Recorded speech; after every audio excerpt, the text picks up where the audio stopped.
It's the shittiest ways people have died.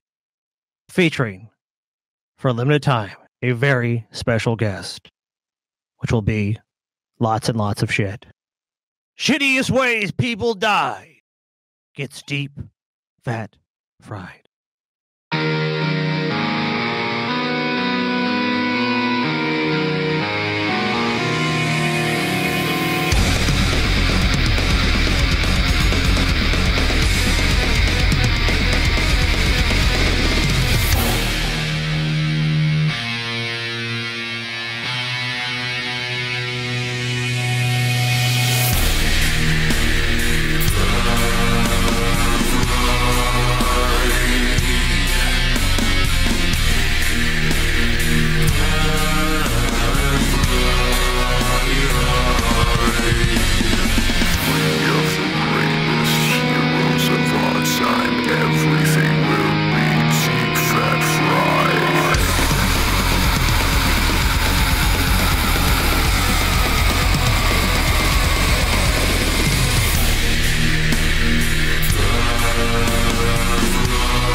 Hey, everybody. Welcome to another edition of your favorite podcast, your favorite show, your favorite whatever the fuck this is, DFF.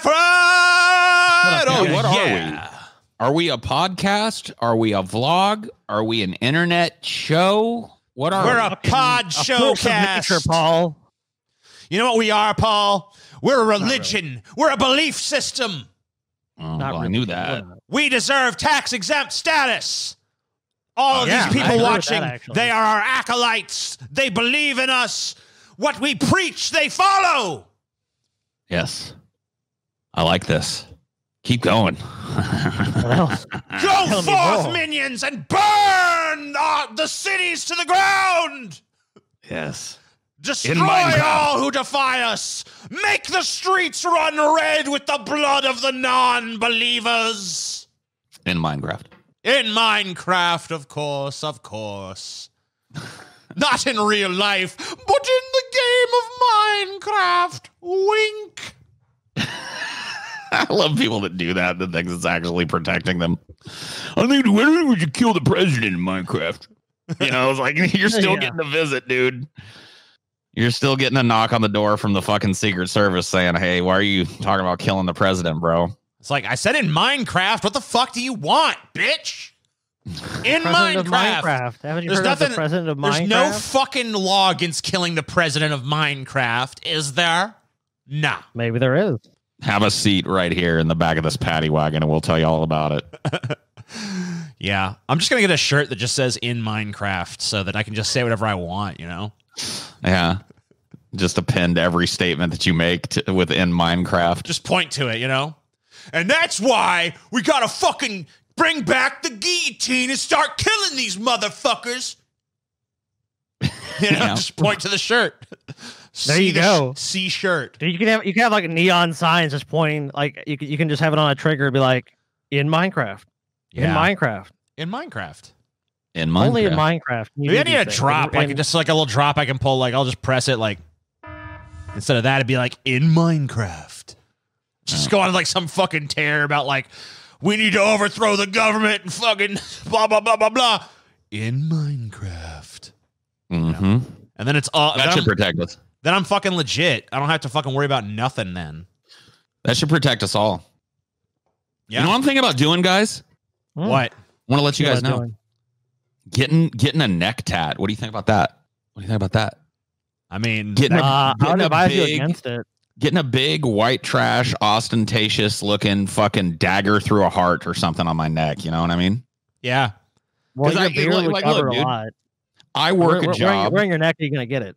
I like on the side here where you can see it. You know what I mean? That'd be hard to see unless you like turned your neck all the way. So I don't know. Well, yeah, I mean, any neck tat is going to be hard to see if you turn your neck. I'm not going to bother getting this done because ain't nobody ever seeing under there. But yeah. Well, that might be a good spot though, because think about this: like, what if you're embarrassed about the tat? You get the tat, and you're like, "Ooh, I don't like this tat." Then you can just cover it up. Or I could get like fuck you tattooed right here, and then if somebody pisses me off, I could just be like, yeah, that's true. You know what I mean? Yeah, just be like, you know what? Maybe that's where I'll get my in Minecraft tattoo. Yeah. After my big rant against the government, I'll just be like, by the way, time to kill the bourgeoisie in Minecraft. I'm all covered. I'm covered, you know? No one can say shit. No one can say shit. That's like the shit you see on the back of fucking dump trucks with a bunch of gravel fucking flinging out the back. It's all like, no liability for broken windshields. Like, yeah, you still have liability. Yeah, I realize that I'm the kind of person that should have tattoos, but I don't have any tattoos, so I feel kind of lame. So I need you're a pussy. Yeah, it's true. And as soon as this shit opens back up and everything's like whatever, I'm getting a fucking tattoo. Yeah, whatever, TJ. Getting a tattoo, so many times. Getting it. Dude, man, I'm getting a fucking tattoo for real. No, this time for real. And I know what it's be. I know it's gonna say too. It's gonna say Scotty is a stupid piece of shit in a circle on my hand. It's gonna be right there. That's so every cool. time, At least you have enough dedication to actually go and do it. Yeah. Because you're not going to do it, TJ. I have no fear of that threat. Scotty, hey, TJ, where's one of those tomato crops coming in, buddy? Of shit. Where they at? Yeah. I'm having a hankering for some fresh Louisiana swamp-grown tomatoes, dude. You got any for me? Do you know what happens, dude? Gators don't eat them tomatoes. Oh, gators came in. Man, you'll never believe it. Craziest side. Them gators just tore their tomatoes right up. Yeah. Unfortunately, me as your lord does not accept your fucking excuse. Gators don't eat them tomatoes, dude. I don't know what to tell you. Well, I don't know what to tell you. You're about to lose your tomato. You know what we gotta do? You know what we gotta do? We gotta fucking rise up against Paul. Lord Paul has fucking controlled us for too long. It's time to rise up and slit his throat, put his head on a pike in Minecraft. Have you seen my retinue? I've got like 36 fucking armored warriors that travel everywhere with me. So go ahead. Bring your Paul, pitchforks. we're not seriously doing that. We're saying we want to do that in Minecraft. Okay. Well, never mind. No, yeah, we're not going to. Come on, dude. We're too lazy. But in Minecraft, you're fucked, dude. All is forgiven then. Your reign of terror soon comes to an end. In Minecraft. Oh, man. You know, I feel you guys talking and talking and talking. I just feel like you guys are just trying to get out of this episode. It's like you guys don't want to hear about shitty ways to die. I don't know why we wouldn't want to sit through yet another Scotty torture episode. I mean, why? Well, Scotty's Chinese water torture showing us the grossest shit that we've ever seen. It's the most disgusting, reprehensible facts about humanity that you never wanted to know. Oh, boy. Oh, Paul. Going easy on you. Paul. I think we've been far too lenient on Paul, TJ. I agree with you. Yeah. It's time for Paul to suffer. Sewage claims mayor. Whoa. Oh, man. In Minecraft. In real life, actually. This did happen. Sweet. Wait, why? From March 21st, 1980. Man, it's way up there in the corner. Yeah, it didn't fucking do as well as Cancer Society decided some annual test unneeded. Okay. Bigger story. Good. So Betterton, Maryland. This is from the Associated Press. Mayor Monica Myers probably never had a chance when she fell into a sewage tank in her town's biggest municipal facility and drowned, officials say. It looks like to me she was up on them catwalks over the top of the tank and slipped and fell into human waste, said Chief Deputy Buster Blackston. It's just like putty. She didn't have a chance to get out. It's like quicksand. Oh, my God. Shit sand, dude. It's quicksand, dude. It's like quicksand. Oh, my God. What a way to go, man. Can you imagine your last moments as you feel your body slowly sinking into human shit? What an appropriate, there's nobody around. What an appropriate death for a politician, though, you know? Yeah. This really should replace the guillotine because it repurposes sewage in a positive way, you know? Yeah. Throw him in the shit pit. No, please. I think it's fitting. Lower the marquee into the shit pit. Oh, ugh. Carl. Yeah, this is terrible. This is horrifying. This is gross. This makes me want to vomit. So thank you, Scotty. Yeah, Scotty. You're most certainly right. I am going to pick up some of that Joe's hand cleaner, though. Oh, you always got to get Joe hand cleaner. Dude, I wonder if they're still in business. I love Joe's hand cleaner, dude. It's Looks like it's good all-purpose. stuff. It removes grease stains from printer ink. It, it does whatever you need it to do. How much is it? Do they have a price on there? No, you gotta. No, you gotta call. I mean, it's Jim. And like, are you two I'll be honest gentlemen with of you. refinement? I'll be honest with you. Joe's hand cleaner is it's a pricey hand cleaner, but it's worth it. Like if you want your hands truly clean, it is worth it. What's up, Scotty? Do you consider yourself a gentleman of refinement? No. But you can be, TJ. Simply visit Esquire Barber Service. Oh hell yeah! Look at that guy. Look how fucking sharp that dude looks. Roger Evers. That guy looks like the demon barber of Fleet Street. Yeah, it's like he's gonna cut your throat. Visit Sweeney Todd's. Visit Todd's. Sweeney's waiting. Yeah, it's gonna be good.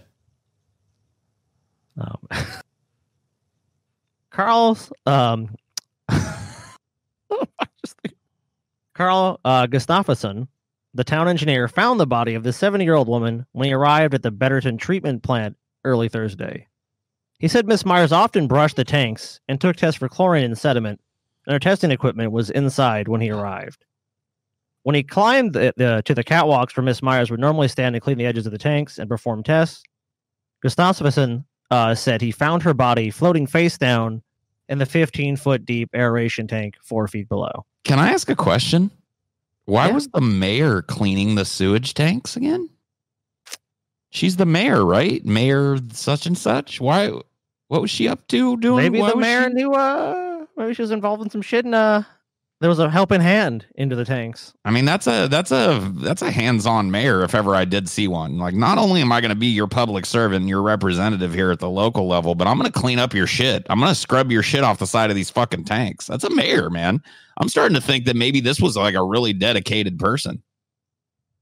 Because, like, who's the mayor of a town and is like, oh, I'm going to go do my daily shit scrubbing of the local fucking septic tank at 70?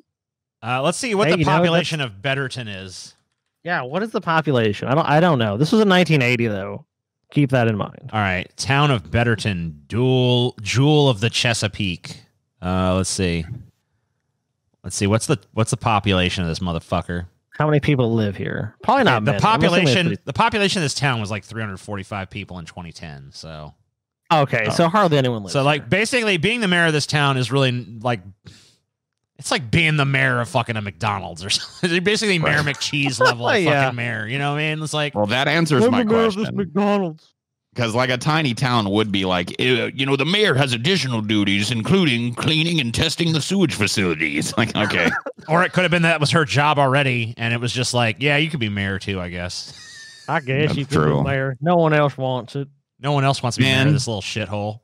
This woman was fucking 72. Can you imagine going through all the adversity of a human life until 70 years old and being snuffed out, not by natural causes, but by literally toppling headfirst into a fucking inescapable mire of human shit? Well, here's the great thing too, is like, like if you picture life as like a storybook, it's like, and then she was born and, what year was she had been born in? If she was born like 1910 or some shit, 1910, she's born, and then she went to this high school and met her sweetheart and did like all her life, the story of her life. And then the last chapter, it's like a vignette. The last chapter of the book is like the day she drowned in shit. You know what I mean? Yeah, there's no way to save that one, is there? No. There really is. You can't really save the fucking. Just like imagine like any movie that's like a story of like, some character's like whole life, like one of these movies that focuses on like the entire life of a person, like Forrest Gump or something. Instead of the end, it's like the feather, da-na-na-na-na. Instead of that, Forrest just fucking, whoa, oops, falls into a fucking vat of shit and drowns. And,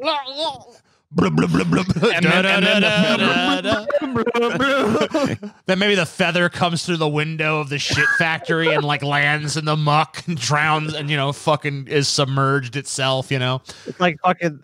It's like the end of Terminator fucking 2. It goes down. Yeah. He's like gives the thumbs up as he sinks into the shit. Da-da-da-da-da-da. If a machine can understand the value of drowning in shit, maybe we can too. Dun-dun-dun-dun-dun. Blub, blub, blub, blub, blub. Oh my God, man. These episodes that revolve around poop just kind of naturally become, to me at least, hilarious. So I don't know. I mean, they're both hilarious and gross. Oh, there's a very thin line in my world between hilarious and disgusting. Yeah, that's true. If there even is a line, anyway. I don't even know. How about this one, gentlemen? In Soviet Russia, shit take you. Oh, hell yeah, dude. Oh, shit, dude. I'm in the wrong spot. But those images have to get moved around. That's fine. Man drowns in his own feces after falling into a Russian cesspit and being left there for 12 hours by his friends who assumed he'd be able to climb out by himself. That's Russians for you, man. Yeah, dude. That's Russia. Dmitry will be fine. He's fine. He crawled from this shit. Quit your squealing like a pig, comrade, and claw out of that hole. He no get out of hole? Well, then he weak. He deserve it. You know, we could throw Dmitry a rope. Just kidding. Good luck, Dmitry. See you tomorrow if you don't drown in your own shit. And you know what? Drown your own shit, my friend. I don't know if this is just racism or whatever, but like totally the fact that this is Russian shit makes it seem worse. Oh, dude, vodka shit. I gotta be honest with you. I think you were inverted on that. I think that is like nationalist or racist shit, because I gotta imagine drowning in United States waste has got to be the worst, right? Yeah, I don't know. I feel like Russian waste has got to be worse because it's just like, I don't know, what do they eat? Like borscht and fucking drink vodka and shit. Yeah, that shit's probably like acidic. What do Russians eat? Vodka and borscht. Borscht. They eat borscht. Like you went all in on that word. It was not like borscht. I don't even know what that is. Borscht. It's just something that Russians eat. Yeah, borscht. Borscht. Yeah, that's all they eat. Borscht. Let's see. Russians. Do they have some pierogies? I'm gonna see what they're eating just to judge on this. Yeah, what do Russians eat? I don't. All right, know, 15 traditional Russian foods you must try. Okay, let's see what they got. Borscht is the first one, of course. Okay. Oh, gross. Oh, it's a beet soup. Yeah, no, that's what. Yeah, it's a beet soup. Yeah, borscht is a beet soup. I didn't know that. I just know the word somehow. It's in the rattles around in there. So they eat beet soup and drink vodka. You know, I mean, like, yeah, that shit's gonna be gross.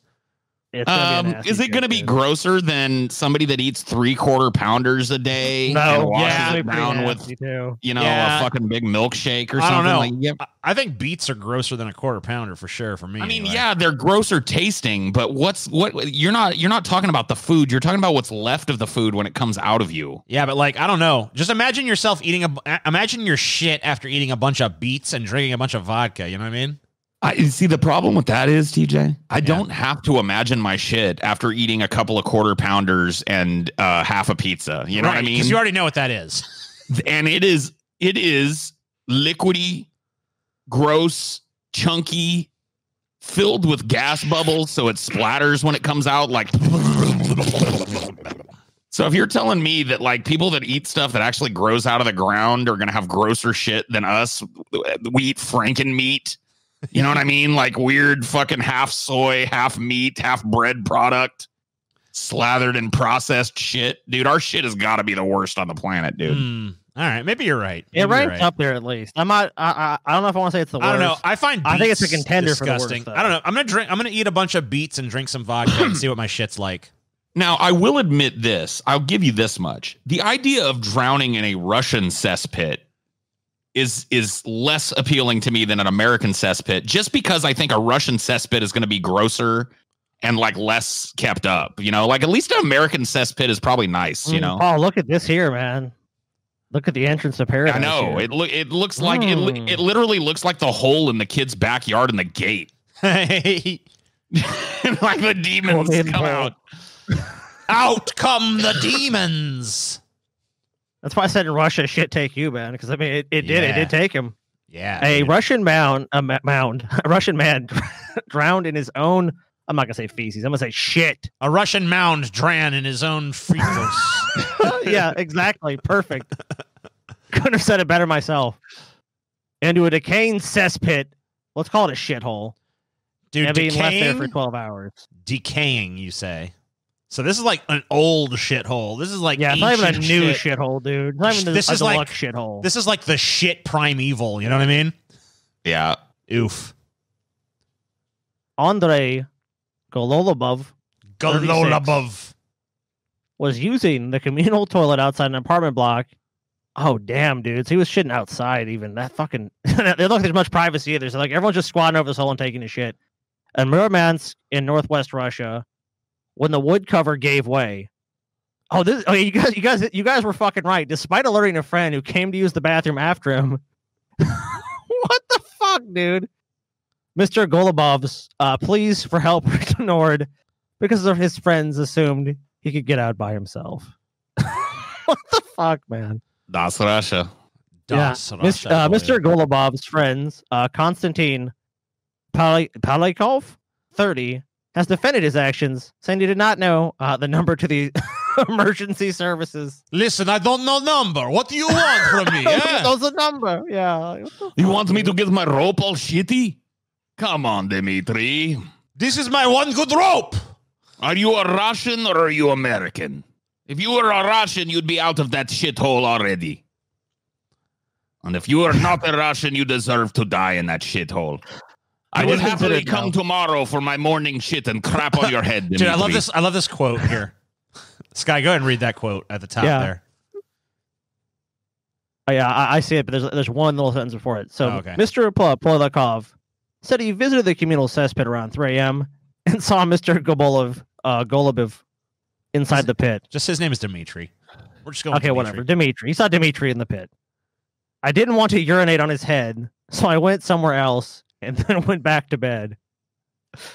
I didn't have the phone number for the emergency services and assumed he'd be able to get out by himself. Of course. What a fucking assumption, man. Yeah, here's this is the apartment, and this. Oh man, what a way to go! So, just for the record, if I ever happen to fall into a vat of shit, and you guys know about it, don't just assume I can get out. Please help me. TJ, you will be fine. I will the not number, the number, by the way, for emergency services is 911. So, TJ, we do not recall number. We do not recall number, TJ. Help me, Alexei. I am drowning in shit. Russia has been drowning in shit for years, comrade. Das Russia, suck it up. Please throw me a rope. I will not waste good rope on this. I am going back to bed, Dmitri. Dude, I love this closing fucking bit. The next day, when other friends turned up, Mr. Dmitri, whatever, told them what happened. They raised the alarm, but then it was too late. Neighbor Yuri Blokin, 60, who also shares the cesspit, said he was on his back with his eyes wide open. The problem is these buildings are so old, everything is falling apart. None of us has our own toilet, so we are forced to use this hole, and no one cleans it out. A police spokesman said the man spent over 12 hours in the toilet, lost his strength to stay afloat, and drowned. Man. Jesus Christ. Drowning somebody pissed on him too. Drowning his neighbor's shit too. You know? You know somebody fucking pissed on him too, or shat on him after he was dead. Like somebody just absentmindedly walked over to that hole and squatted and unleashed a torrent of borscht. It might not have been absent-minded. They might have just looked down there. It's like, oh, Dmitri. Oh, a body in the cesspit. Das Russia. Yeah, that's pretty much what happened. I don't know where to put it. God bless Russia. What a beautiful land. A land of contrast and beauty. Dangerous area here, TJ. Yeah, it looks dangerous. Liquid manure storage, yeah. Guess what, TJ? Just like you can drown in those places, you can certainly drown in these as well. Oh, wow. But like how so this is actually from an article. You gotta fucking like go past this fence and like, yeah, liquid sewage sounds crazy. Let's go fucking check it out. Yeah, like you gotta way to slip and trip. Here's the thing. This is actually most of them are actually not fence like this. Oh, okay. So this is probably giving you a bit of a false impression on that. So I pulled this from an article. The title of the article is from the state is 2 men drowned in manure ponds and thousands of other farm workers have died too. What? Yeah. Oh, well, you didn't think this could get you, TJ? Thousands of poor workers have croaked drowning in fucking pig shit? Well, not just shit. They're talking about all farm accidents, but okay. Men, a lot of people actually do die in these manure ponds. No thanks. So it was still dark in the morning when Ruperto Vasquez Carrera began his shift at Sunrise Organic Dairy. It was mid-February 2016. A winter heat wave had melted snow and ice overnight, flooding parts of the rural Jerome County farm. A foot of standing water made it hard to tell where the feeding area ended and the deep pond that held the farm's manure began. So Roberto got into the feeding truck to deliver the cows their morning meal. About 5:30 a.m., he called his brother, who also worked at the farm, to warn him about the conditions. We got to do our next image here. And this is actually just nope. This is not what. Nope, wrong. Get your images in order, Scotty. You dumb, lazy sack of crap. Oh well, shit. My images are out of order, so fuck that. We'll just go back to this one. Yeah, make it a little bigger while you're at it. Yeah, there you big go. enough for you, TJ? Bigger. By sunrise, Roberto, a 37-year-old husband and father of 6, was dead. He had mistakenly driven the truck into a manure pond. Mm-hmm. He managed to get free, and he tried to swim back to solid ground, but he was disoriented and swam in the wrong direction, according to the county sheriff. Divers found his body 70 yards from the truck. Damn, so he crashed his truck, was able to get out of the truck, but then swam in the wrong fucking direction, just swam deeper into the shit pool. Drown. Yeah, as I said, divers had to basically go out and get him. What a lame job to be a fucking diver. Yeah, you got to go recover that body from the shit pond today. It's like, oh yeah, this is awesome. I love this job. I mean, these things, like when they have shit like this, at the factory my parents worked at, they had a slag pit. It was basically all of the industrial waste that comes from treating the bottles and blah, blah, blah, blah, blah. It gets dumped, and they line the ground with this layers of thick black plastic so it doesn't seep into the groundwater and shit. But that makes it almost impossible to get out of these things once you're in them.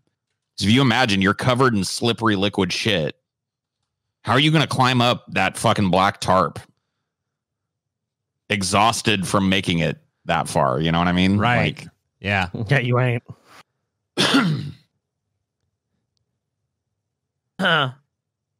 It was the kind of death no one wants to happen, yet it happened again in Idaho just 7 months later.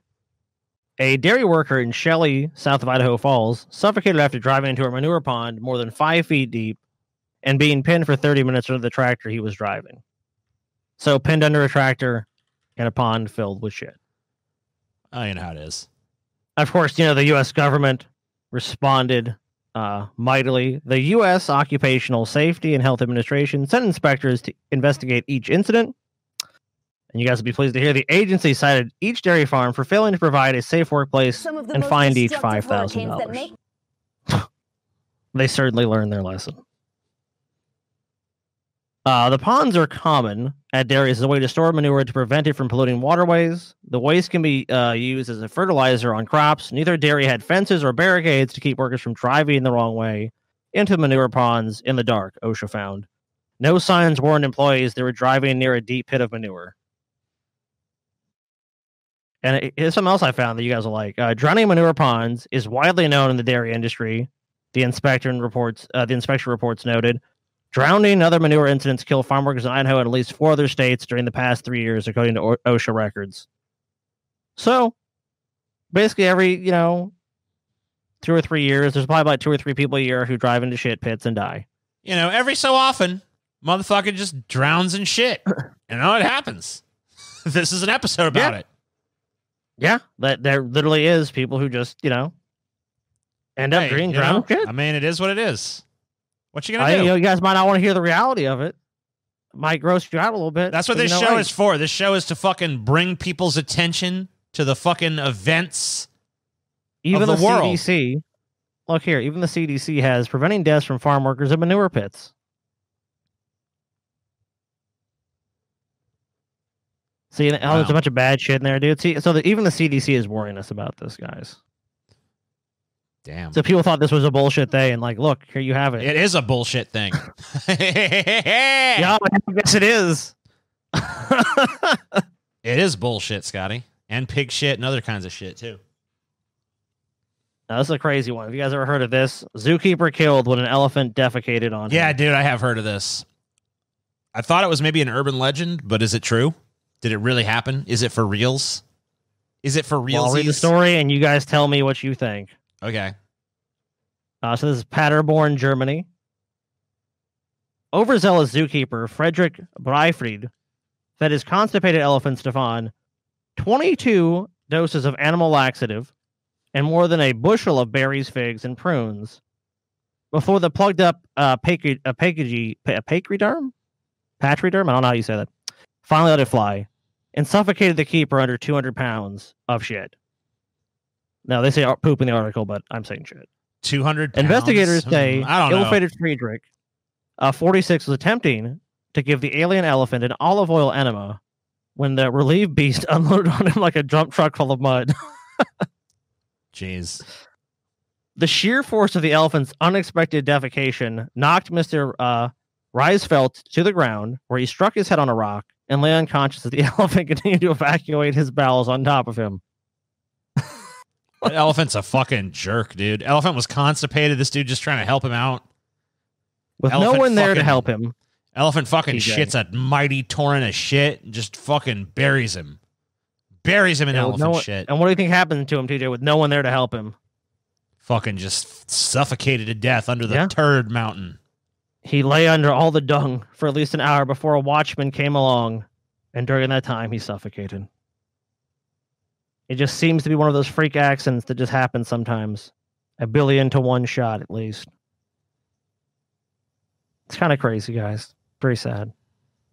Very sad. And it's fake. Because I looked this up thinking I could put this in the episode. And it is fake. Now, the reason I thought it was fake, and I figured you were going to fucking say that, but the reason I thought it was fake was because 200 pounds of shit. Like, I just don't believe, I mean, like, I know it's an elephant, but, like, I still don't believe even an elephant could shit 200 pounds of shit, man. That was just too much. So we'll just read a little here. So this entertaining news item appeared in the Weekly World News, a publication not known for its adherence to strict journalistic standards. I think that you guys know very clearly that this story is fake. I mean, I hope you guys knew it was fake going in. Maybe not, though. I think Paul actually is dead. He suffocated an elephant. Oh, he's dead? Okay, that's cool. You know, maybe the shit story just got to him, man. He heard too much shit. He's been dealing with a lot of shit. It's like, this is too much shit for me. I'm out. Yeah, just too much shit to deal with. So here's how they pick apart the story. Photo or not, the story is a fake. There's no zoo in Paderborn, Germany. A check of the town's phone book fails to reveal listings for either the victim, Reisfeld, or Detective Eric Dern. Moreover, no reputable news agency carried the story of the unfortunate Frederick Reisfeld's demise. So, Damn. Of course, maybe it was covered up. Show was a fake. Maybe it was a government cover up, dude. The government covered it up. Yeah, the German government's like, we don't want to be embarrassed by like this story, so they fucking lied about it. I mean, come on, the Germans are embarrassed by shit stuff. I mean, they kind of invented that shit, dude. Yeah, I guess you're right. So I figured you would know this was fake, but you know, there's always hope. Yeah, I was hoping it was real, but you know. Yeah, I was sad when it said false too. Looks like a nice lady, doesn't she? Did she drown in shit, or did she make this is someone an else honorable drown in mention. shit? She tried to kill with shit. Yeah, I was about to say, like, she's really got a more of a murdery vibe than a dead person vibe. I mean, you know what I mean? Like, she doesn't seem like someone who would drown in shit. She seems like someone who would maybe like hold someone else in shit. So she like, I can't. She like throw her husband in a fucking like shit silo or something. Like, what happened? So this is from 2014 in Arizona. I told you not to leave the seat up, Harold. Shooting the shit. Shooting the shit. She make like a shit bullet. In 2014, 65-year-old former nurse Rosemary Vogel of Chandler, Arizona, was charged with first-degree attempted murder after an incident in which she injected fecal matter into her husband. Ah, the old injected shit scheme. Fuel injected with diarrhea. Yeah, inject that shit right into your veins, Oh, boy. yeah, give me that shit, baby. Oh, yeah, I want that shit right in my veins. Yeah, inject the shit into my fucking veins. Which I think her husband that'll kill you, right? She did it to her husband, right? Yeah, her husband, Philip, was recovering from heart surgery at Chandler Regional Hospital when nurses heard an alarm from his IV pump, indicating that there was some sort of problem with it.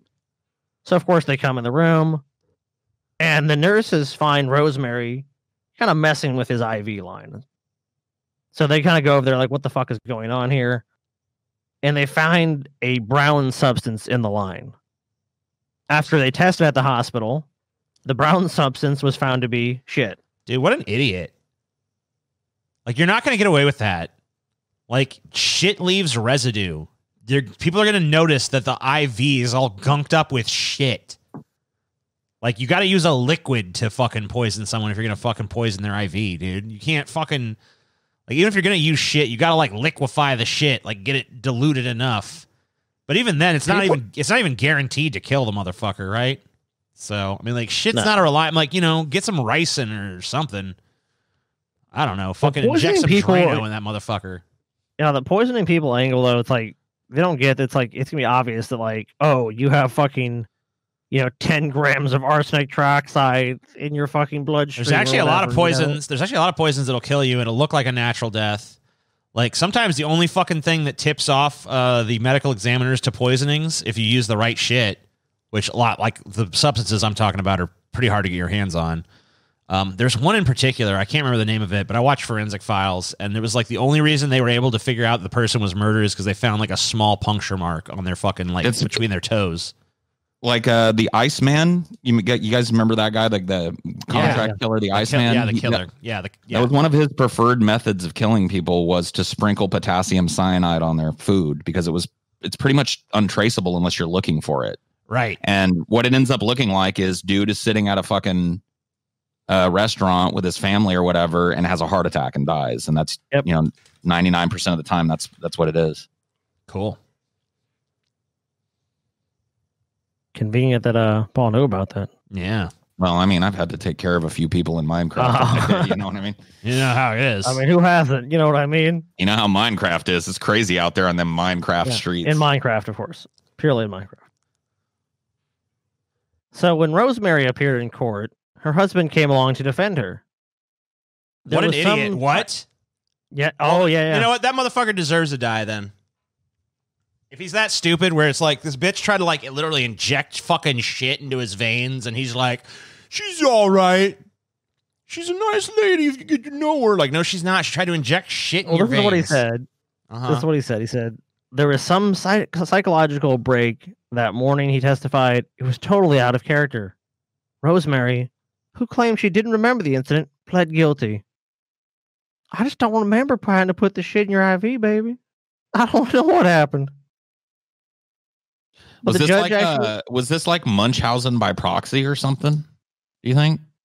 Was she trying to like keep somebody sick so that she would be needed or whatever the fuck? I mean, if he's coming out of fucking open heart surgery, it sounds like she's definitely needed to begin with. Yeah, but I mean, like, these Munchausen people, like they pretend to be caretakers of people, but they really slowly but surely like poison them or deny them the right doses of their medication in hopes that they'll stay sick so that the attention stays on them and their family. Oh, I see. Yeah. It's actually depicted in The Sixth Sense. Remember the little girl whose murder he solves? Oh, it's Munchausen by proxy. Yeah. He goes in there and finds the tape of the little girl, and the tape shows the mom putting a little dose of like cleaning solution into her soup. And that's what that is. It's Munchausen by proxy. It's like somebody that keeps somebody sick so that they get attention for having to caretake a sick person. Sounds like TJ. It's a lot. It's too much work for TJ to be having Munchausen by proxy, because he's got to put on airs like he's just this diligent. Like he's got to take care of them enough to where it looks like he's really doing his job. That's too much. That's true. That's too lazy. He's too fucking. I can't fucking be bothered with all that bullshit. The judge, TJ, saying he believed Rosemary had suffered a mental break that day, took sympathy on her, and sentenced her to weekends in jail for 1 year. What? Weekends? You can do that? You got to spend weekends in jail. Prevailed. No more weekends for you. Prevailed, guys. So women get detention when they do crazy shit like this?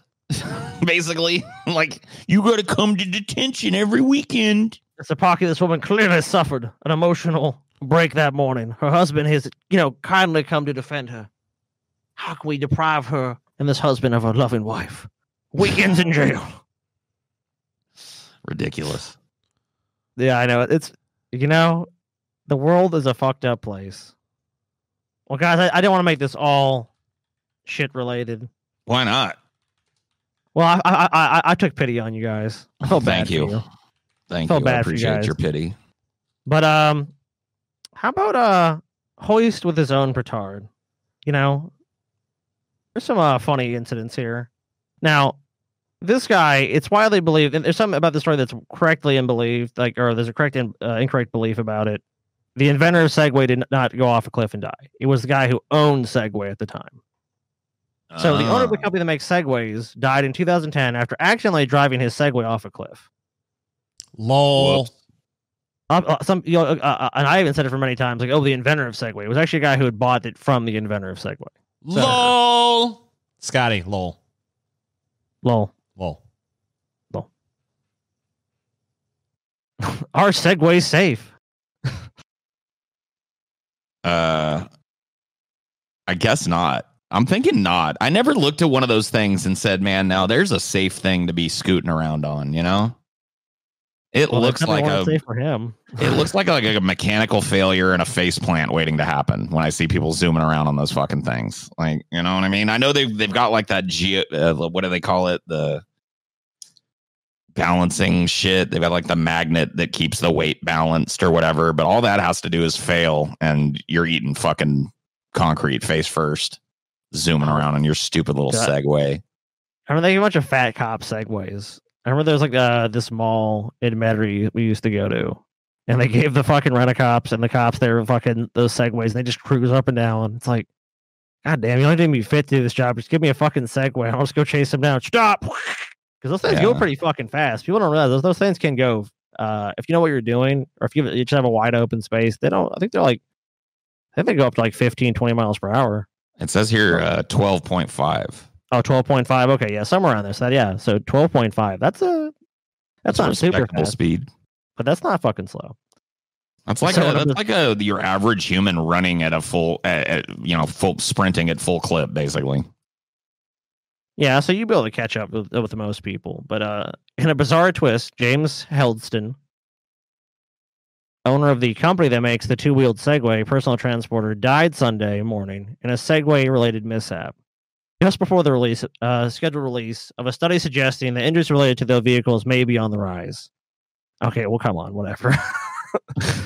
I mean, yeah, that's it's bad timing. It's like, come on, he just drove off a fucking cliff. But whatever, I guess truth is truth. According to a witness report, Helsedon, 62, apparently fell off a 30-foot cliff into a river while riding a Segway near his home in West Yorkshire, UK. Police found his body and a Segway personal transporter in the river. It's not great advertising for their company. No.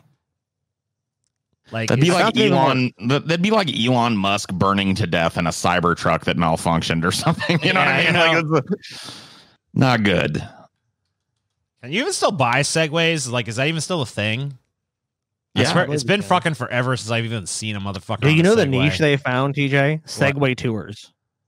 Yeah, that is the last place that I saw a Segway was in Seattle. There were these little like booths set up that were offering Segway tours of Seattle, and I saw that's the last place I saw a Segway was when I was tooling around in Seattle, and I'd see these groups of people on them doing the Segway tours.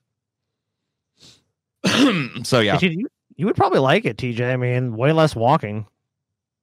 Gotcha. I mean, I'd be down to try it. Like it seems like a good way to get around a city and shit. It just seems like unwieldy to transport one. You got to have a big car and probably a special rig to even get one of those things up and out of it safely. But Yeah, dude. As a fat fuck, I'd definitely rather segue up a hill than, use my own power. Fuck that. Give me the Wall-E universe now, man. I'm ready. Like, I know that movie tries to paint that as some kind of dystopia where humans have lost their way, and I'm like, no. That's humans that have found their fucking purpose in life. Like, they've realized their true actualization. By the way, if you look at the captains of the movie, they tell you how long they lived, and a lot of them lived a ridiculously long time. Yeah. So just saying, they didn't live short lives. They lived healthy at any size, dude. Pleasure. Yeah. How horrible. They float around and just do whatever they want, to satisfy every urge that they have, man. What a terrible fucking future.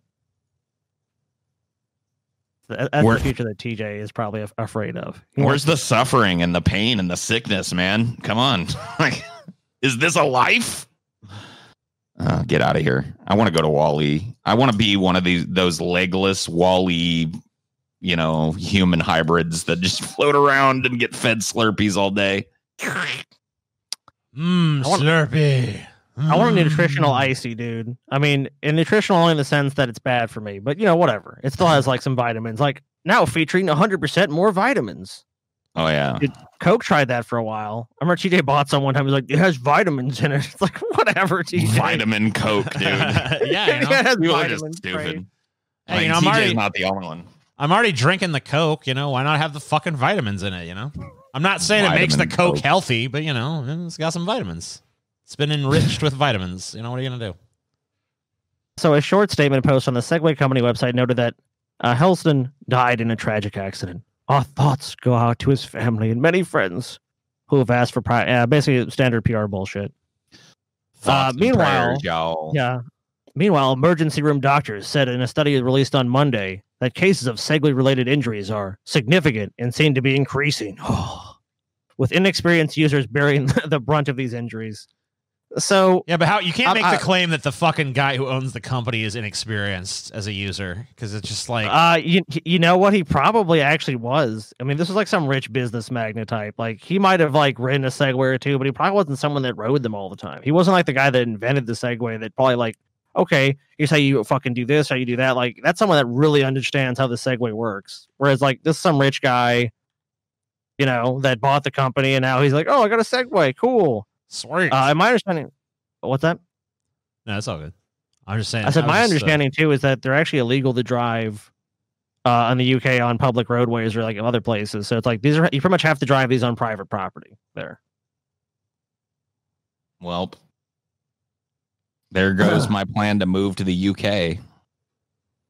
Because I was just going to zip around the entirety of the British Isles on my Segway, but apparently that's not something I can do. Yeah, it's not going to happen for you. I'm sorry, man. You guys know who this is? No. You don't know? Oh, let me make it bigger for you, TJ. Yeah, make it bigger. It's I know you. All right, how's that? Yeah. I know it's somebody that has probably the most dashing, daring butt chin that I've ever seen in my entire life. That chin alone has more personality than I have in my entire body. Paul really fucking always zeroes in on that butt chin, no matter what's I love them, dude. I love them on girls, too. I think a girl that has one of these is the cutest shit. I love a chick that has like, because it looks different on a chick, like on a dude, it looks all like manly and rugged, and on a chick, it looks like a cute little dimple thing. I'm all about it, dude. I love the butt chin. Paul loves the butt chin. I wish I had a butt chin, man. I wouldn't cover it with this fucking drape of shame that I call a beard, Just get yourself a butt chin, Paul. Maybe I can go. Can you go get like plastic surgery to get a butt chin? Yeah, if you want.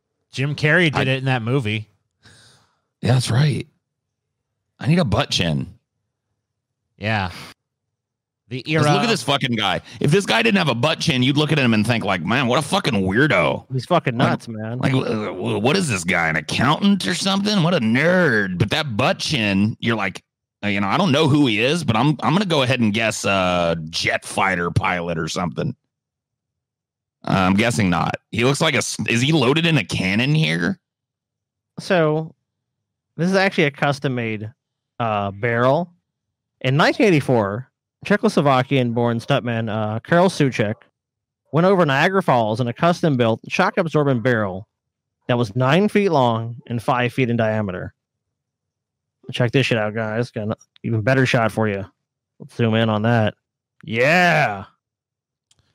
He's going to be just gonna fine. Go over the falls, dude. He's going to be just fine. Last of the Niagara daredevils. Man, if only he knew. You know what I mean? Jeez. Yeah. This is, like, I understand, like, adrenaline junkies and shit, but this is just, come on. Like, what is this about? What are you proving with this? You know what, Paul? You got to do what you got to do. And, he did what he did. So here's them talking about him going over the falls. I miss Dan Rather. I trusted Dan Rather. And he trusts you, Paul. And he's got a butt chin, too. God damn it. Yep. Life is better with a butt chin. Butt chin privilege. You guys ready? Yep. It hadn't been done since 1961, and this seemed like a good day for it. And so Carol Suchek went over Niagara's Horseshoe Falls in a specially designed barrel. The 37-year-old Hamilton, Ontario motorcycle stuntman estimated that with the 3 to 4 second drop over the 175-foot falls, he hit the water below at about 75 miles an hour. He said, "I've hit concrete walls at greater speeds than that." Suchek, suffering a 7-inch gash on his head, was examined at a hospital for cuts and bruises, but he said, "I really feel fine." He's all right. He feels great. He feels 20 years younger. Let me guess, he died like a day later from brain injury or some shit, right? No, Paul, he feels 20 years younger. Nope. That's not what happened. Okay. No. That was the build-up. That was like the first drop to fake you guys out. Oh. He emerged alive, but bleeding at the bottom, and decided to build a museum dedicated to his stunting equipment in Niagara Falls, Ontario. To finance the project, he convinced a company to sponsor another crazy stunt, dropping the barrel with Suchek inside 180 feet from the top of the Houston Astrodome into a tank of water as part of the Thrill Show and Destruction Derby to be held on January 20th, 1985. Well, I'm guessing it didn't turn out well. Oh, man, it turned out great. What are you talking about? Daredevil Carl Suchek's stunt was to plummet from the top of Houston's Astrodome 180 feet into a 12-foot by 9-foot water tank. Oh, you've got to be kidding me. Come on, YouTube.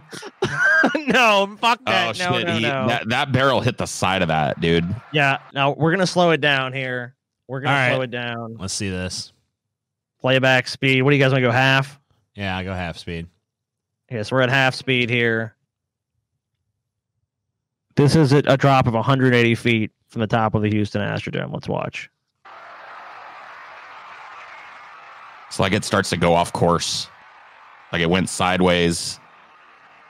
Yeah, see? Yeah, we can.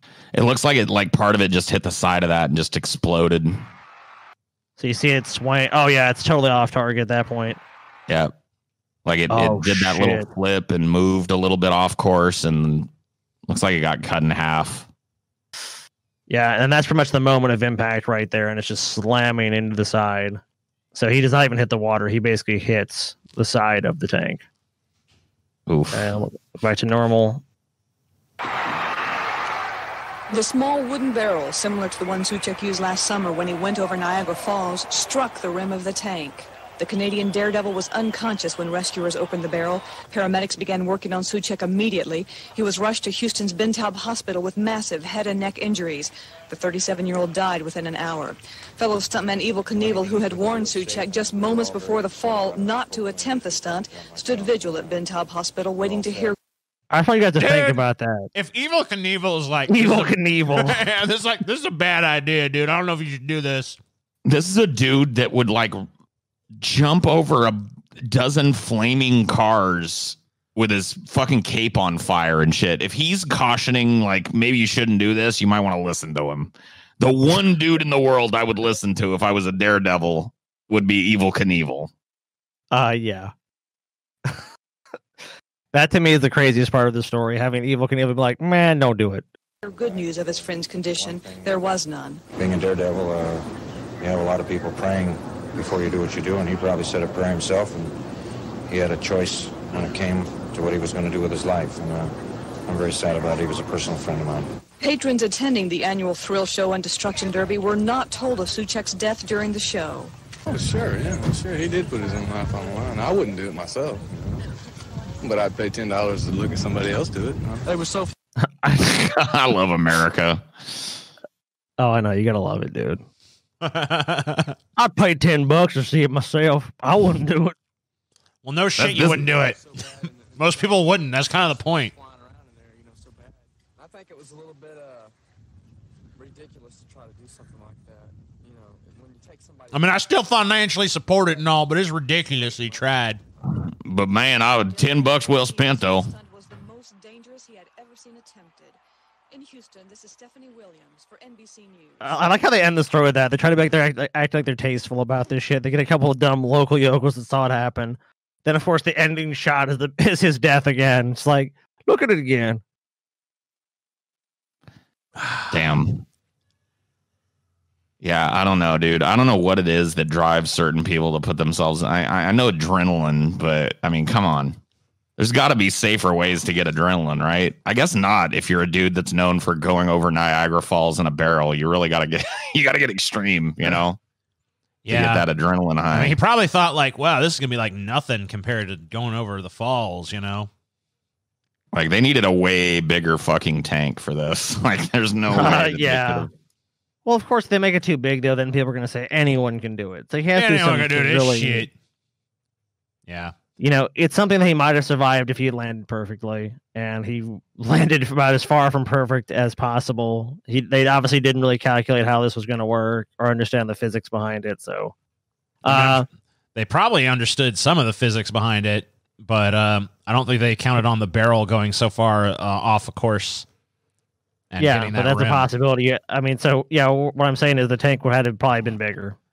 Evil Knievel fucking told this guy, like, don't fucking do this. It's Evil Knievel. Like, you know, if, like, Evil Knievel's fucking, like, the voice of caution, like, you know, you shouldn't do that shit. I don't know about that, man. Yeah, when the fucking guy that's known for being the fucking crazy stuntman daredevil type is like, man, I'd sit this one out. Well, I think Evil Knievel wanted decent odds. You know, I think he was looking at this and was like, the odds on this are, like, if it goes anything but perfect or you're fucking toast.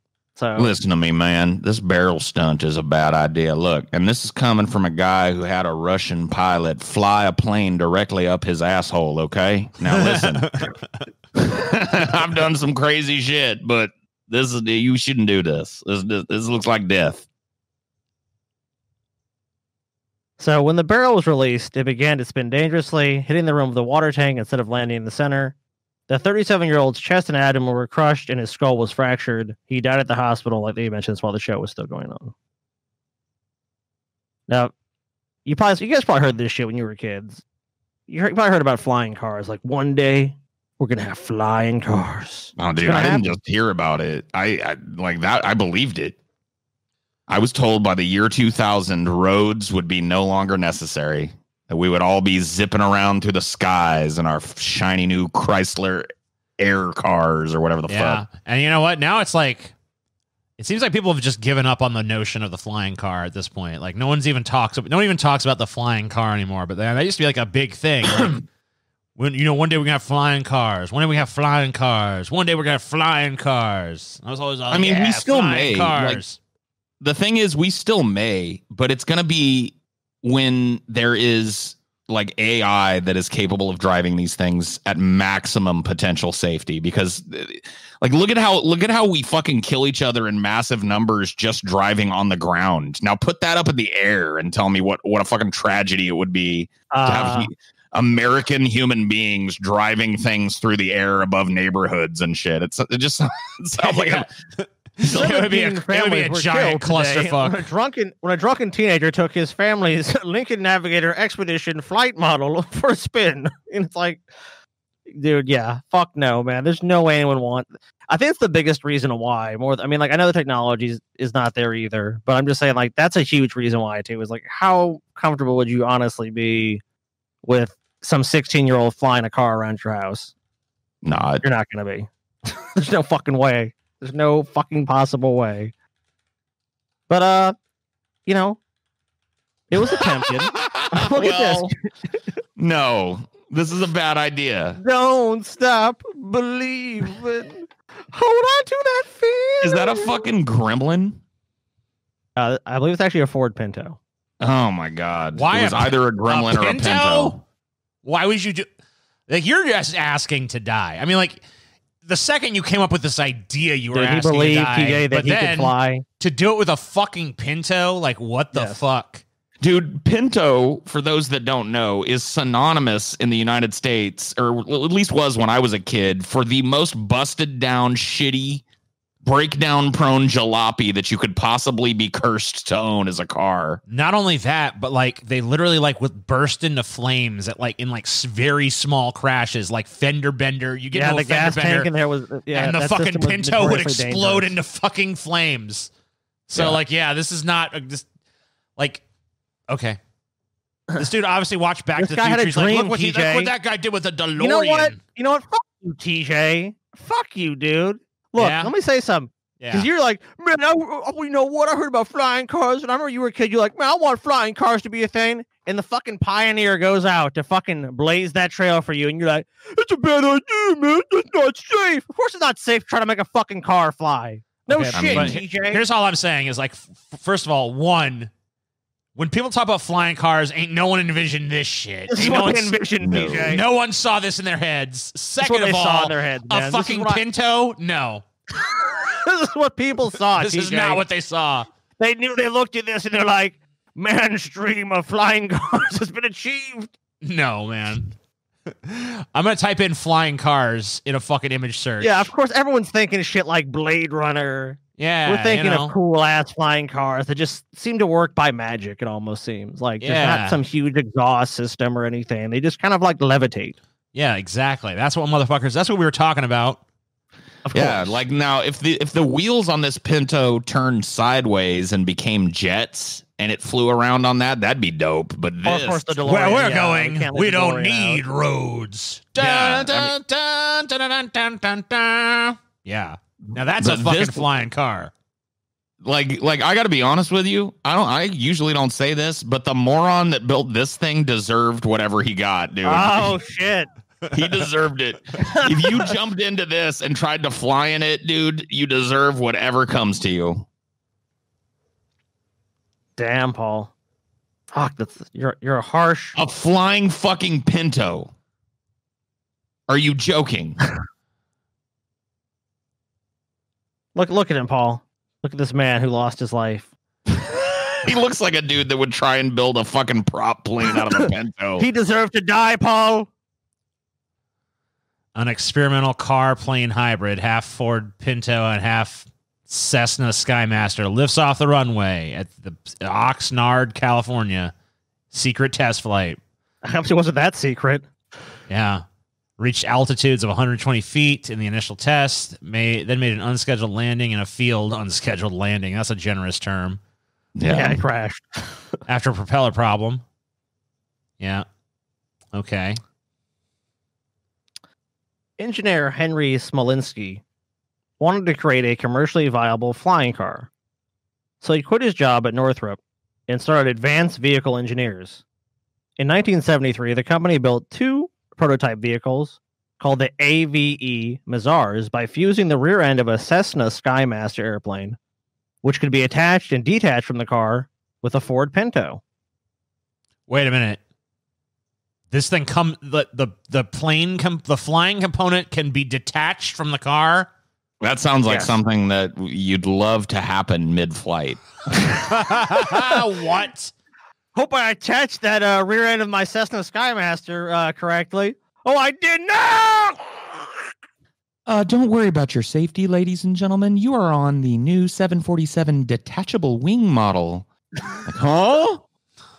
The wings come off? Yes, but they're held in place by a very, very strong bolt. It's like, oh. Okay. I'm afraid I won't be flying today. The Chimera vehicles were due to go into production in 1974, but a hell of a day for this to happen. On September 11th, 1973, Smolinski and his friend and business partner, Harold Blake, were killed when the wing strut detached from the vehicle during a test flight. Wow. No Bad shit. welds were responsible for the crash. Welp. What are you going to do? And see, the fucked up thing about this is even if this thing had worked, how is this viable at all? Like, you can't drive down the street in this thing. It's got a wingspan of like fucking 30 feet or some shit. Yeah, this is not. You're going to be knocking over mailboxes and crashing into everything on the road. Dream, Paul. He had a dream to fly in his car. Well, he did. That dream did not carry him very fucking far.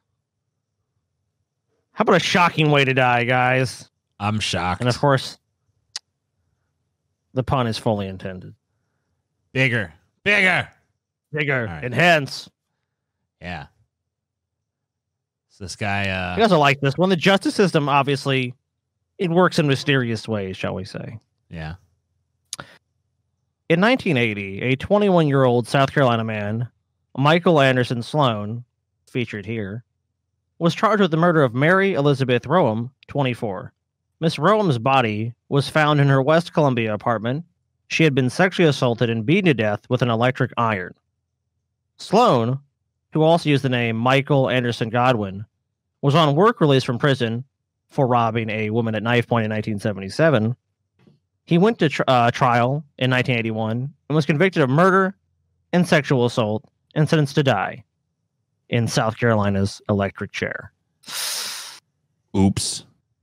His death sentence was commuted to life imprisonment in 1983 after a retrial, then cleared him of sexual assault. But as fate would have it, Sloan was still destined to die on an electric chair, but a different one. So this is a little thing from, I guess, an interview with one of the guards. What happened to him? Convicted murderer Michael Anderson Godwin has died after electrocuting himself, authorities said. Godwin was seated on a metal toilet and was apparently trying to repair earphones to a television set when he bit into an electrical cord, said state correctional spokesman Francis Archibald. It was a strange accident, Archibald said. He was sitting naked on a metal commode. Richland County Coroner Frank Barron said Godwin was severely burned in the mouth and tongue, and Barron said the investigation is continuing, but it appears to be the electrocution was an accident. So this guy was slated to go to the electric chair and ended up dying on the electric toilet? Yes. I mean, he actually got his sentence commuted, so he actually wasn't. But so originally, I guess the state really wanted that sentence to be carried out. Isn't it ironic, dude? It's like a black fly in your Chardonnay, man. Yeah. Like a death row pardon 2 minutes too late. Isn't that ironic? Yeah, like 10,000 spoons when all you need is a knife. Irony explained. It's like rain on your wedding day, dude. You know, it's like crazy. Dude, total irony. A free ride when you've already paid. Yeah. Yeah, total irony. So according to press reports, Sloan was a model prisoner who spent his final 6 years obtaining 2 college degrees in education. He had dreams of being released on parole and working with young people. Well, he died on a toilet trying to bite his way through a active electrical cord. So whoopsie doopsie. So not a shit death, but no turd. Yeah. Yeah, that one's almost. You know what, dude? When you die, you're shit. Right. You shit. Yeah, so he was in the ideal place in that respect, you know. So like the people that like had to clean him up didn't even have to clean up a big puddle of shit and piss because he was already there. You know, it just went right where it should have gone. Yeah, the coroner's like, these are my favorite deaths. People who die on the toilet. So I mean, that is convenient. If you shit and piss yourself, if you're right there, it's like, you know, fuck. Yeah, the warden's like, all right, cleanup crew, get in there and make the place spotless for the next prisoner again. Cleanup crew goes in and just hits the flush and walks out. You know what I mean? Like, it's like, if you're gonna die in a jail cell, that's the easiest way for the people. You know. Please try to be sitting on a toilet when you die.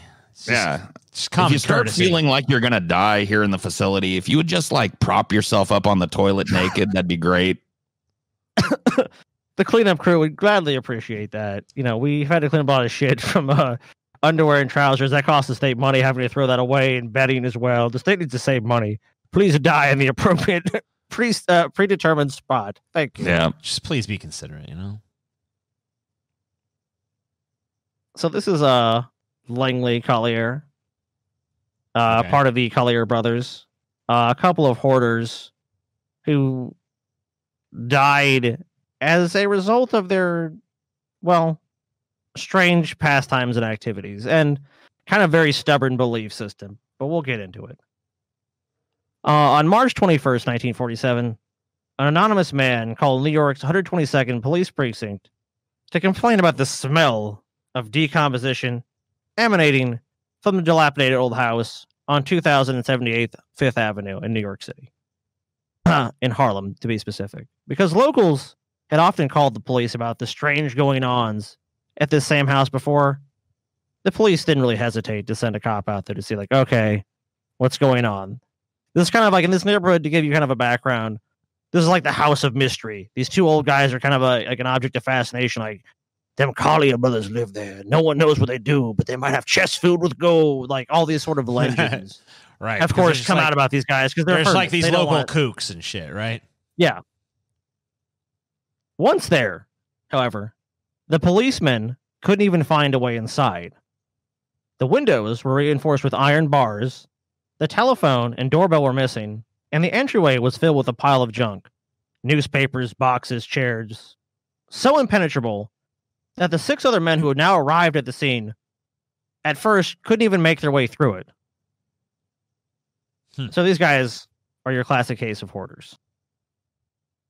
Finally, sound like they go beyond the classic case. These guys take it to another level. Can't even get in. Oh yeah, I mean they really did. But I'm saying, like, to put in your mind, these guys are hoarders. Yeah, gotcha. Well, one in particular, worse than the other. But house just stuffed to the brim with shit. Yeah. Finally, as the man began tossing the junk out onto the street below, a patrolman broke through his window on the second floor. Then, after fighting through more of the same junk piled all the way to the ceiling, they found the body of Homer Collier.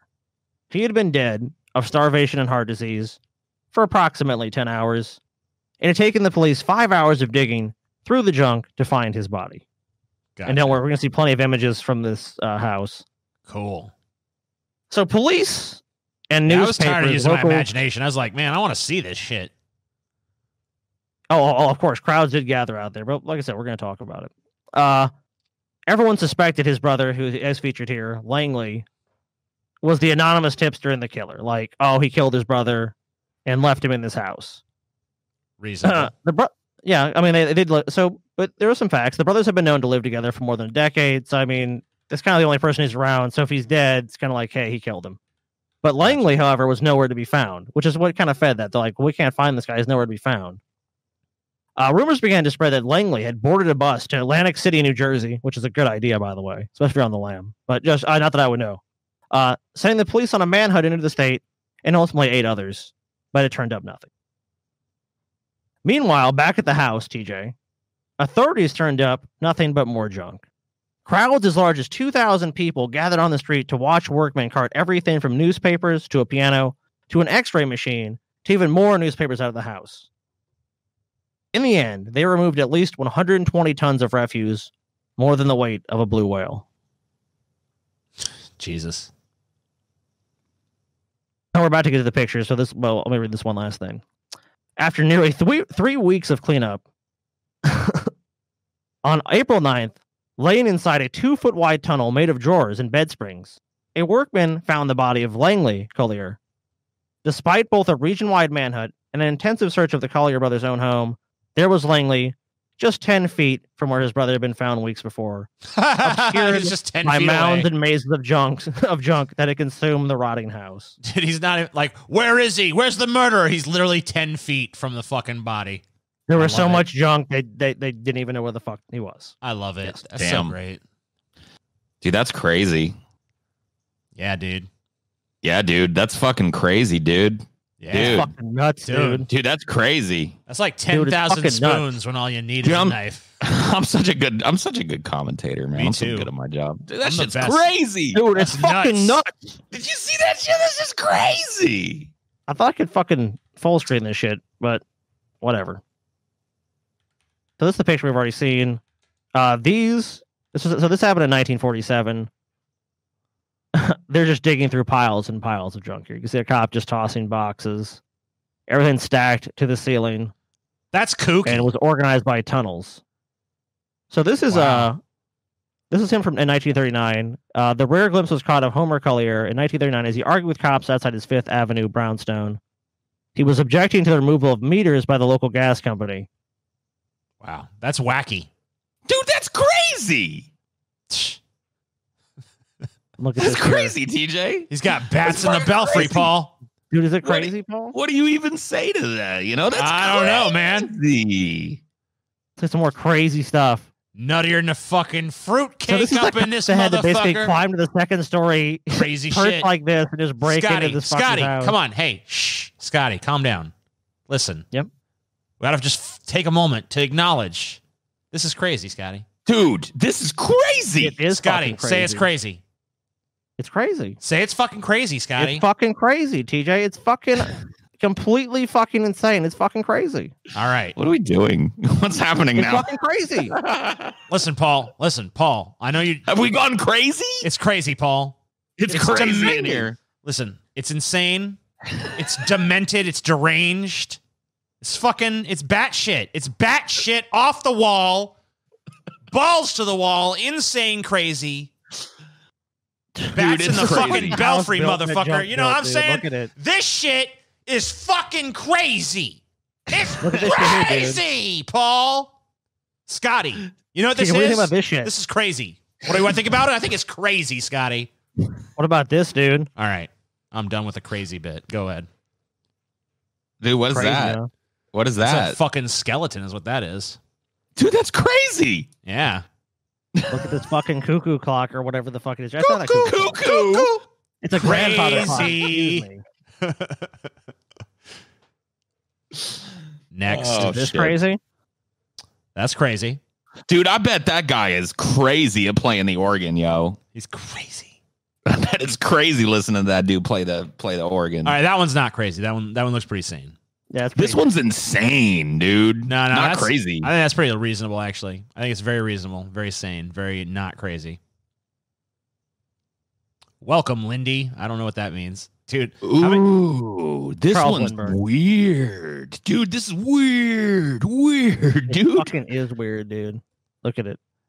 How many people So are this out is there? like That's a crowds that shit ton- gathered outside, of course, to see the I mean, removal. Yeah, I mean, like you didn't have a lot of. There wasn't like a lot of TV shows and shit or whatever podcasts, whatever the fuck people were.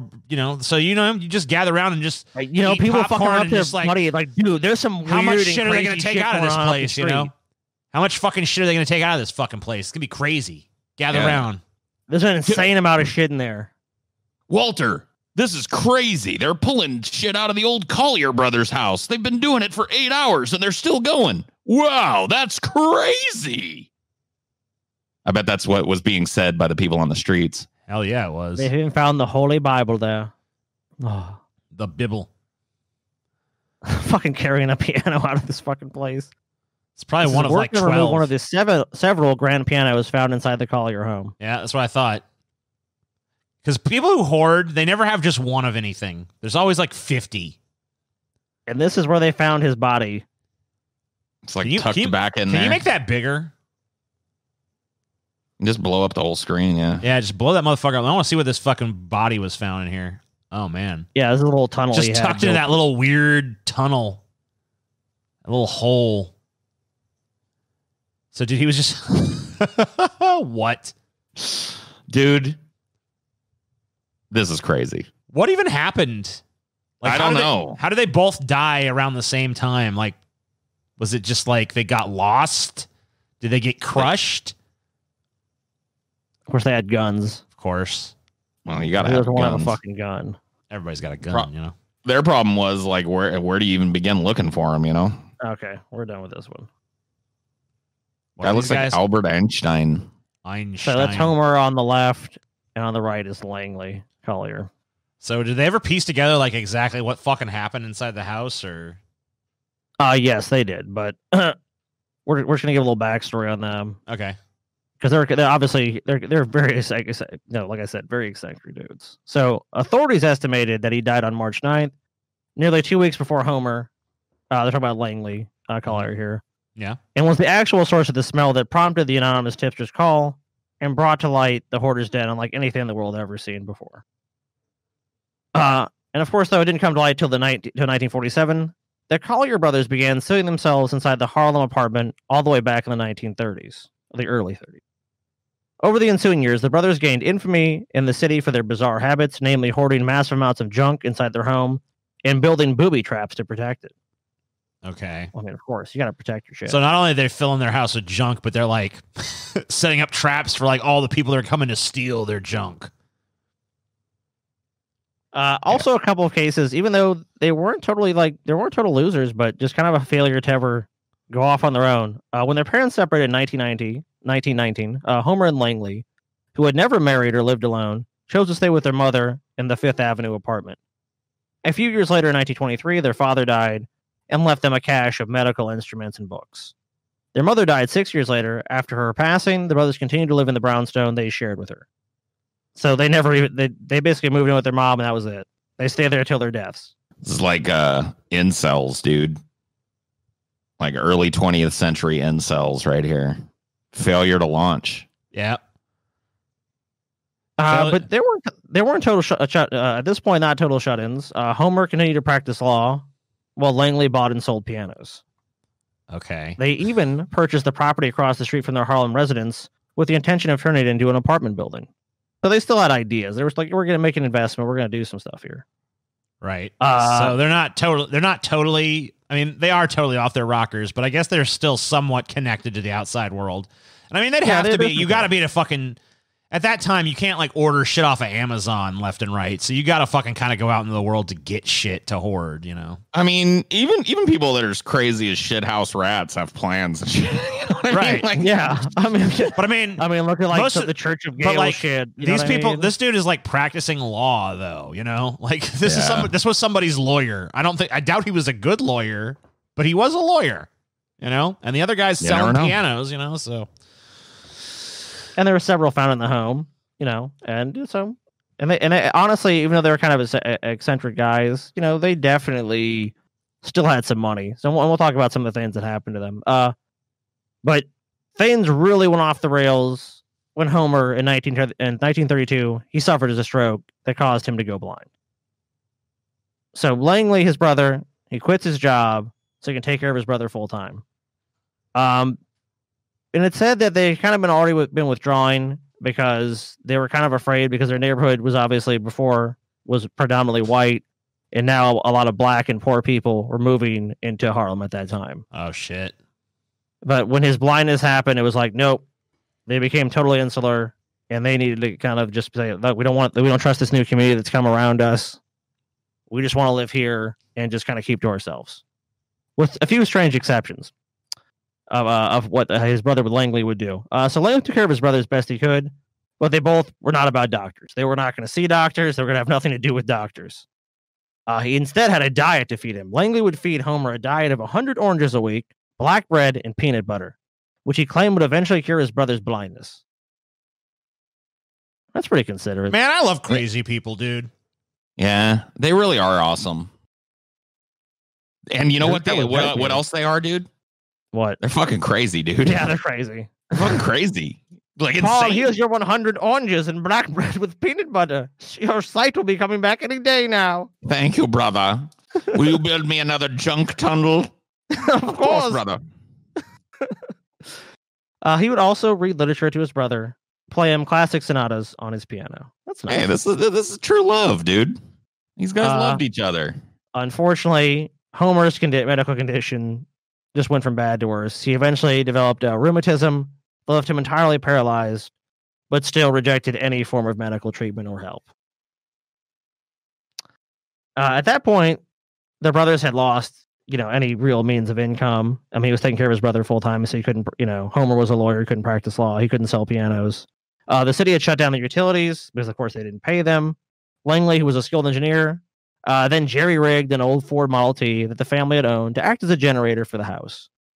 He would use pumps at the local park as a source of water and a small kerosene heater to keep the home warm. Unfortunately, as bad as the physical health of Homer was, Langley's mental health was deteriorating in the same way.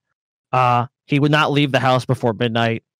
And the trips he would take out in the middle of the night, he'd also bring back a great deal of junk to the home. The items would be something like he'd bring baby carriages, rusted bikes, records, empty cans, bottles, just any sort of thing you can imagine. Instruments, books, fabrics, t-shirts. And he also would bring a lot of reading material. The reason they found so many newspapers is kind of a nice thing. It's kind of like it's based on a sweet thing, you can almost say, because when Homer would regain his sight, he'd be able to read all the stuff that he had not been able to read for all those years. Right. That is something that like you see a lot in these hoarders, like newspapers especially tend to pile up. And it's like, I can kind of understand the psychology of hoarding because I think I've got a little tinge of it myself. I think some people turn into minor hoarders just due to poverty because it's like you never like you grew up in poverty. And so you form attachments to things because you never know when it's going to be taken from you. But the people that go really off the fucking rails with it. I mean, I've watched a few episodes of that Buried Alive show. Have you guys seen that on AMC or whatever the fuck it is? I can't watch too much of that because it kind of is pretty depressing shit usually. No, it really is. I've only seen a few episodes of it, but like I swear to God, in every one of them, a lot of the junk in these houses are just piles of magazines and newspapers and shit. It's like, how do you form an attachment to something that's meant to be read and thrown away? Yeah. You know what I mean? There's people that form attachments to trash. I mean, just they're garbage. They just don't want to throw it away. It's like, oh, if I throw this away, I'll be wasting something. You know, this reminds me of my daughter or something. I mean, usually, yeah, it's a very sad story, generally with hoarders. You know, the craziest ones to me are like the ones that fucking hoard food are creepy. Like they'll like have like shit that's like covered in mold and like disgusting and dilapidated. Be like, no, that's still good. It's like, that's not still good. No. Throw that the fuck out. And the ones who poured animals are probably the craziest. Oh like, no, that's one of the. I've got 107 dogs and 52 cats and living in my trailer. Manson came from a hoarding house. I don't know if you knew that about him or not. He came from a hoarding house. Oh, your cat? Manson, my cat. Yeah, cool. Manson the rock star. I came from a hoarding house. TJ. Yeah, I was confused because I had all three in my head. I had Charlie Manson, Marilyn Manson, and your cat all in my head, and going like, which Manson are we talking about here? When your cat came from a hoarding house, did the cat come from an animal hoarding house, or did it come from? Oh wow, shit. Yeah, Manson came he came in there with an eye infection because they give you a whole report from the pound and stuff. He had like an eye infection. They said like some of the stuff he does, like the suckling behavior, he'll try to suckle on stuff. They said it's because when they were kittens, they didn't suckle enough, so that's something they kind of carry with them. Huh. But yeah, that's just terrible shit right there. The animal hoarders are some of the worst imaginable. One of those episodes of that show had a lady that had a bunch of cats, and she kept their corpses in the freezer and fridge and shit. She would just put, like, when they died, she would put their bodies in like a Ziploc bag and throw it in the freezer. And she had like 20 cats in her fridge. I saw an episode of this shit, and it was one of these cat hoarding ladies, and she was like looking for one of her cats, like, where's Mr. Biggleton or whatever the fuck. Where's Freckles? Freckles, come out. And then it was like they found the cat like just dead under her bed. There was like a bunch of dead cats just like crammed in fucking various corners and shit. She didn't even know they were dead. She just had too many to even track them all. So like they're just like dead ones, like what about piled Mr. under Muffin? junk. It's like, what the fuck, dude? Like, at a certain point, I mean, I know they're mentally ill. They don't even know what the fuck they're doing. Yeah, it's fucked. But these guys' stories, this sounds like something you could make a fucking horror movie out of. Oh, they were famous for years before this. Yeah, you could. You definitely could do that too. It was well known. There had been a story in the New York Times in 1938. They reported they had turned down an offer of $125,000 for their Harlem brownstone, an entirely untrue claim, though. Within the article, the Times implied that the brothers had amassed some kind of great material wealth within their home. So they basically run a sensational story like, these guys have it made. Meanwhile, they're living in abject poverty. Yeah, they're like living in like the most miserable squalor imaginable. The New York Times is like, there's gold gold up in them hills. But as strange as it is, it almost, in a way, kind of felt like, as sensationalized as it was about them, that there maybe was some form of truth to it. Maybe not in the house, but maybe their actual wealth. So I mean, Unfortunately from what you've told us already, it sounds like once they sifted through the shit that's obviously worth nothing, like old papers and shit, it sounded like he had $3,000 pianos in that motherfucker. Those things ain't cheap. Yeah. You know what I mean? That's true.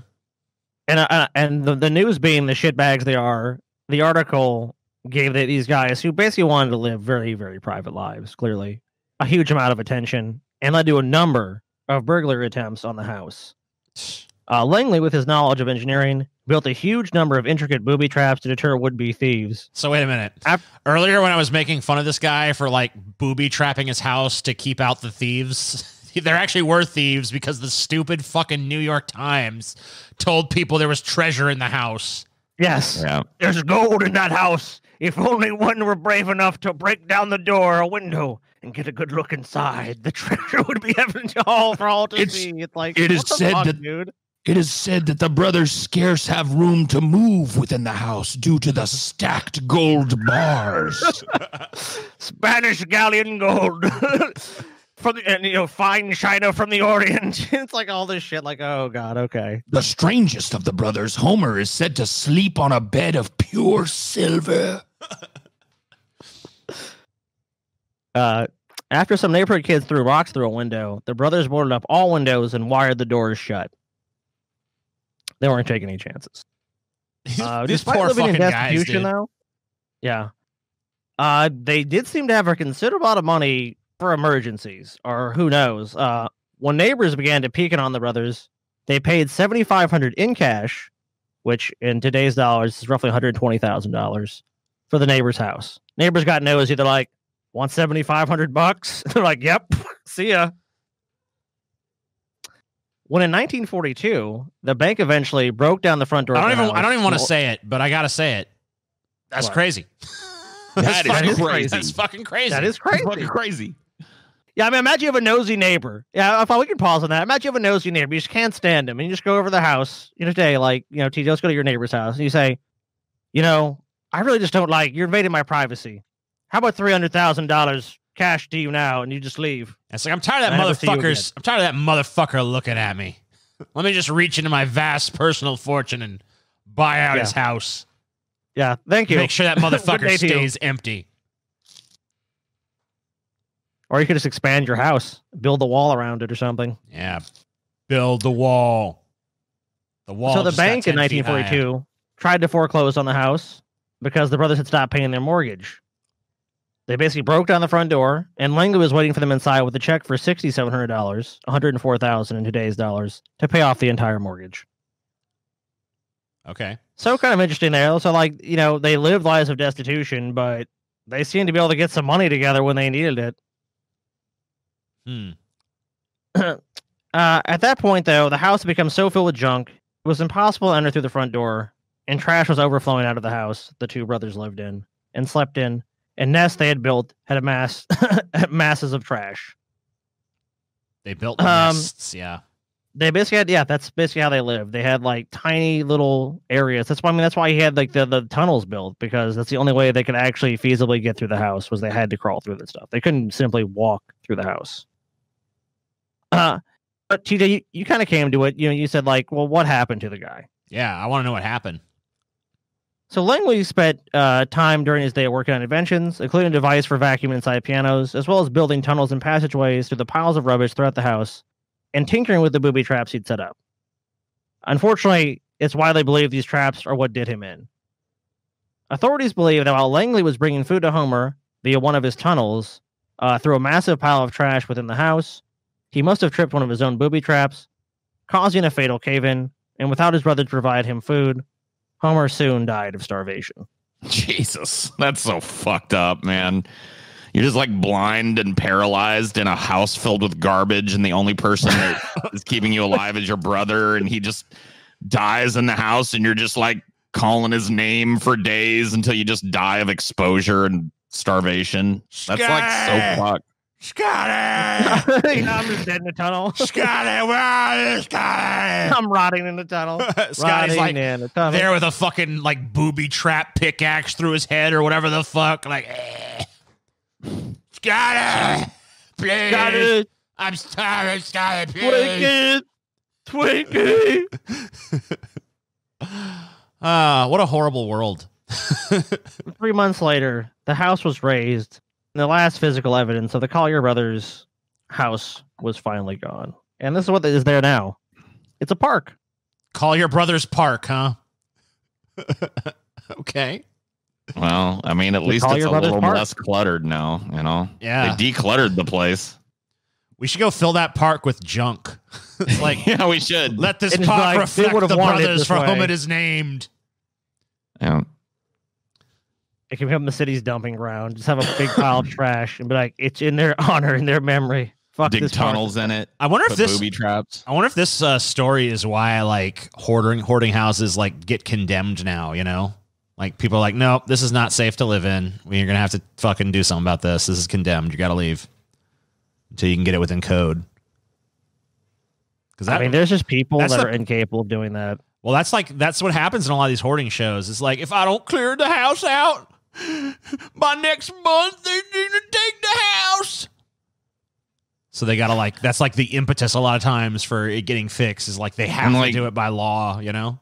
Most of those shows is the uncomfortable scene of somebody watching like a whole crew of people throw away literal junk and trying to grab pieces of it to save and shit. No, you can't throw away this broken toilet seat, man. This is the last thing my grandmama sat on before she died. And it's just like, oh my fucking God, bro.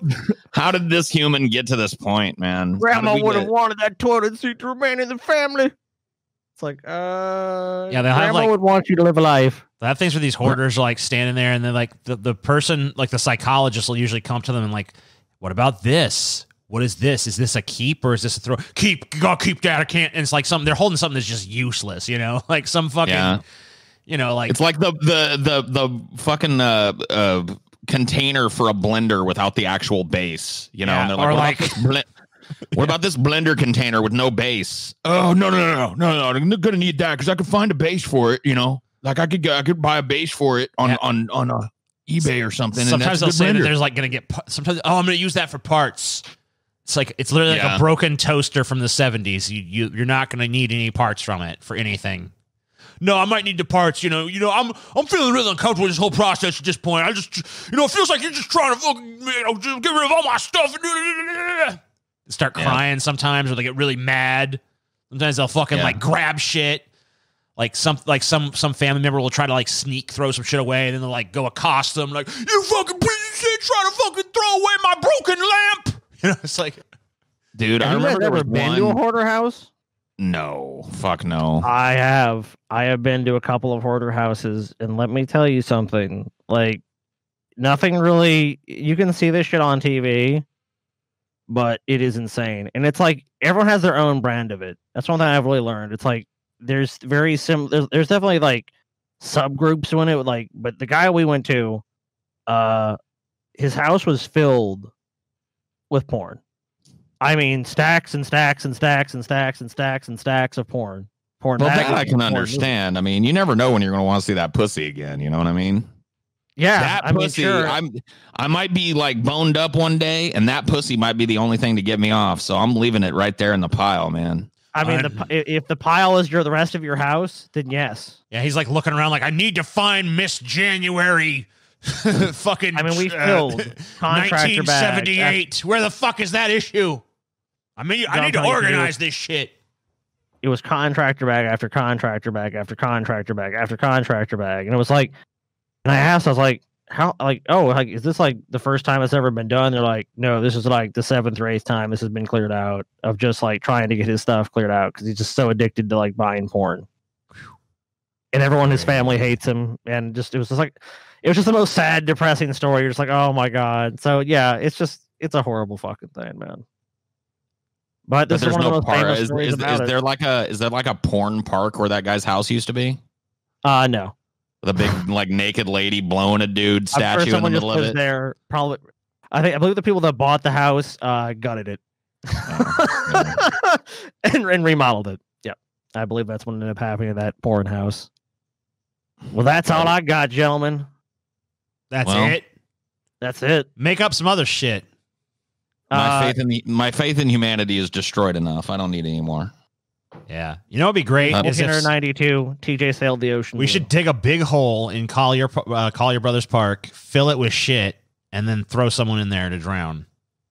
It should be one of us. We should just draw straws. All right, All fair right, I'm enough. drawing. Oh man. All right, TJ, what straw did you draw? The shortest or the longest? No, I draw the long straw. I think Paul got the short straw, dude. No. What's the longest straw, TJ? Let's measure my straw versus your straw because I think mine is the long straw personally. No, I don't think so, Paul. That's crazy. It's looking pretty short over there. Paul, everyone knows TJ always got the short straw. Yeah, I was gonna say. You know which one of us has got the long straw, TJ. Let's drown Paul. Compared to TJ. Hold on. Let's drown Paul in the shit bog just like the day before Dune finally gets released in 2024. Dude, that's fucked up, man. That'd be the most fucked up death fucking Paul could have. Yeah, then Paul would be on shittiest ways to die.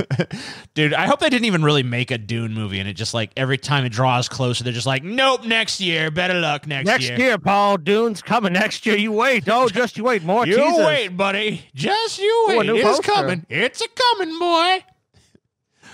All right. I can't fucking believe that shit, man. So I liked it. I liked these brothers, man. The Collier brothers. They're my favorite. They're my favorite duo. Of course, you can't help but love them, TJ. And you know what they were? You know what they were, Paul? You know what they were, Paul? You know what they were? You know what they were, Paul? You know what they were? Guessing I know what I think you're going to say. I don't know what they were. Were they? They were two brothers? They were two very reasonable brothers. Yep. Of course. Crazy, TJ.